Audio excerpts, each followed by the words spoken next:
जो मुद्दा खरं तर तुझ्या बोलण्यात आला की धर्मेंद्र प्रधान यांचा राजीनामा का घेतला जात नाहीये. तर मला असं वाटतं मी त्या विषयावर बोलेन, कारण धर्मेंद्र प्रधान ही व्यक्ती अशी आहे जिच्यामुळे खरं तर सगळ्या देशात रान उठलंय. नीट पेपर फुटी प्रकरण असेल, पण त्यानंतर केंद्रीय शिक्षण मंत्री या नात्यानं आणि नैतिकतेनं ती जबाबदारी स्वीकारत त्यांनी राजीनामा दिला पाहिजे अशी जी कॉक्रोच जनता पार्टीचं जे आंदोलक आहेत आणि सगळ्या विरोधी पक्षाची ती मागणी आहे. आता मुद्दा येतो की भाजप धर्मेंद्र प्रधान यांचा राजीनामा का घेत नाहीये.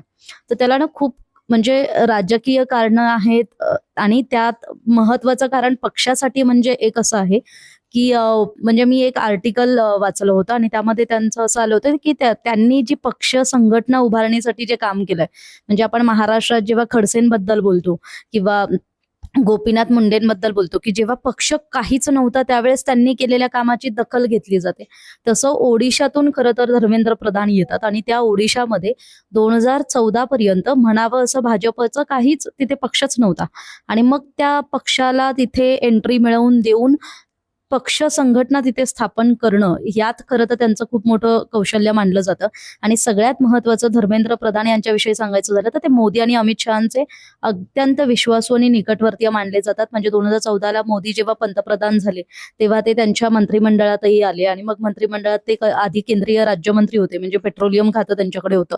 आणि मग त्यावेळेस त्यांनी मोदींची जी उज्ज्वला योजना होती, मग त्याचं काम कसं केलं, तर त्या सगळ्या गोष्टी म्हणजे ज्या धर्मेंद्र प्रधान यांनी केल्या सरकारी पातळीवर सरकारसाठी, आणि मोदींची प्रतिमा कशी उजाळेल या हेतूने त्यांनी केलेल्या कामाची पावती म्हणून खरं तर 2004 नंतर म्हणजे त्यांचा जर आपण राजकीय प्रवास पाहिला, धर्मेंद्र प्रधान हे कुठलीही निवडणूक जिंकलेले नाहीयेत, पण तरी सुद्धा त्यांना पक्षानं जी काही पक्षातली पक्ष संघटनेतली पदं दिली त्यामुळे त्यांचं पक्ष संघटनेतलं स्थान मजबूत झालं. आणि मग ते स्थान मजबूत करत असतानाच म्हणजे द कॅरावान मासिकातला मी लेख ज्याच्याविषयी खरं तर मी व्हिडिओ सुद्धा केला आणि स्क्रिप्टही लिहिली, तर त्याच्यामध्ये आहे की त्यांना मनीमॅन म्हटलं गेलंय. तर आता मनीमॅन का, तर CSR जो कॉर्पोरेट सोशल रिस्पॉन्सिबिलिटी जो फंड आहे, तो CSR फंडच्या माध्यमातून खरं तर धर्मेंद्र प्रधान यांनी पक्षासाठी खूप पैसा उभारला. आणि आर्थिक जे पाठबळ पक्षाला गरजेचं होतं, ओडिशात असेल आणि देशपातळीवर असेल, त्यामध्ये खरं तर धर्मेंद्र प्रधान यांचं काम खूप मोठं राहिलंय. त्यामुळे म्हणजे म्हणतात ना की धर्मेंद्र प्रधान यांच्या राजीनाम्याची एवढी मागणी होते तरी का नाही घेतला जाते, तर त्याला one of the main reason हे आहे. आणि दुसरं रिझन जे खरं तर आपल्या बोलण्यात आलंय मगाशी, की पंतप्रधान नरेंद्र मोदी यांनी स्वतःला 2014 पासून ते आता 2026 पर्यंत 12 वर्षांच्या काळात स्वतःची इमेज अशी खूप स्ट्रॉंग लीडर म्हणून केली. आणि मग ती स्ट्रॉंग लीडर ही प्रतिमा जेव्हा बनते, ती बनवणं काही सोपं नसतं, पण ती बनल्यानंतर ती तुटायला नको. आणि एका मंत्र्याच्या राजीनाम्यामुळे पूर्ण मोदी सरकारची प्रतिमा डागाळली जाणार असेल, तर मग एवढा जो तरुणाईचा रोष आहे तो स्वीकारायला सुद्धा मोदी सरकार सध्या तरी तयार असल्याचं दिसतंय. आता आपण सोशल मीडियामध्ये खरं तर एक रेझिग्नेशन लेटर व्हायरल होतंय असं बघतोय, पण अजूनही अधिकृतरित्या राजीनामा दिल्याची माहिती नाहीये. त्यामुळे धर्मेंद्र प्रधान या व्यक्तीविषयी सांगायचं झालं तर आणखी एक महत्वाचं कनेक्शन आहे, म्हणजे तिसरं महत्वाचं कारण म्हणजे त्यांचं संघाशी असलेलं कनेक्शन. म्हणजे धर्मेंद्र प्रधान हे राजकारणात 2000 साली आलेत, पण ते 1983 पासून RSS सोबत आहेत. आणि मग संघाशी असलेलं कनेक्शन, मग ओडिशात त्यांनी संघ कसा वाढवला आणि मग भाजप पक्ष विस्तार कसा केला, यातून घडलेलं जे त्यांचं नेटवर्किंग आहे आणि दिल्ली दरबारी त्यांचं जे वाढलेलं वजन आहे राजकीय पातळीवर, त्यामुळे खरं तर त्यांचा राजीनामा घेतला जात नाही असं सांगितलं जातं. तर याविषयीची आणखी वेगवेगळी मतांतरं असू शकतात, पण 3 महत्वाची कारणं मला तरी हीच वाटतात. तू जी कारणं सांगितलीस कोमल, त्यापैकीच काही कारणांना मी आणखी पुढे एक्सटेंड करेन. तू जी कारणं सांगितलीस ती तर आहेतच.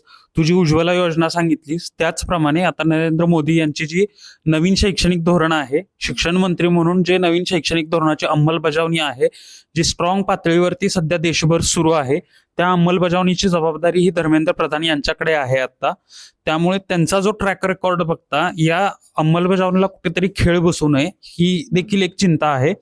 दुसरी गोष्ट म्हणजे त्यांचं सामाजिक आणि राजकीय वजन जर आपण बघितलं तर ओडिसामधली जवळपास 24 ते 25 वर्षांची नवीन पटनायक यांची जी कारकीर्द होती ती उलथवून भाजपनी बहुमतात सत्ता स्थापन केली.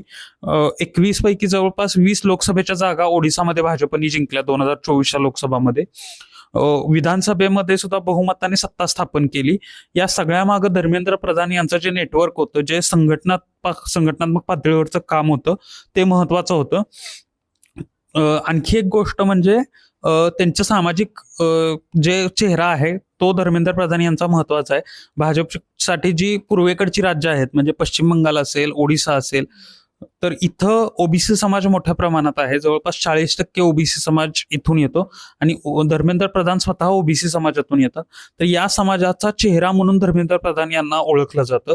ही जी काही त्यांची सामाजिक आणि राजकीय कारणं आहेत, यामुळं कुठंतरी मोदी सरकारला प्रधान यांचा राजीनामा सध्या परवडणारा नाहीये.